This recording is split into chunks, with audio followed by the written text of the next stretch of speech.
আয় আয় আয় আয় আয় আয় আয় ইয়েস, এটা একটা ড্রিম প্রোডাক্ট। ড্রিম মানে কি বলবো, অনেক দিন ধরে আজ নেব কাল নেব, নেব কি নেব না কি করব, তারপরে একদম মানে দৃঢ় প্রতিজ্ঞা করে চলো নিয়েই ফেলি। কি এটা আয়ান?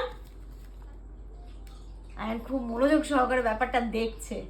যারা এই প্রফেশনে আছো তারাই বুঝতে পারবে যে এই জিনিসটা এখন কতটা দরকার। আমার মনে হয় প্রতিটা ব্লগারের কাছে বা প্রতিটা কন্টেন্ট ক্রিয়েটরের কাছে এই জিনিসটা রয়েছে। আমার কাছেই মনে হয় একমাত্র ছিল না, তো সেটা আজকে চলে এলো। এরপর থেকে তোমাদের আরো ভালো লাগবে আমাদের ভিডিও এন্ড ভিডিও তো কোয়ালিটি আছে, অডিও কোয়ালিটিটা আরো ভালো লাগবে তোমাদের। ক্যামেরা আছে ওর মধ্যে। ক্যামেরা কি আছে? ক্যামেরা না, আরো গেস করো। গেস করো, গেস করো। তাহলে এটা থাকতে পারে আমার কাছে। দাঁড়া দাঁড়া দাঁড়া, খুলে দাঁড়াও, এখানে এই যে এই সিল যে আছে না? সিল আছে।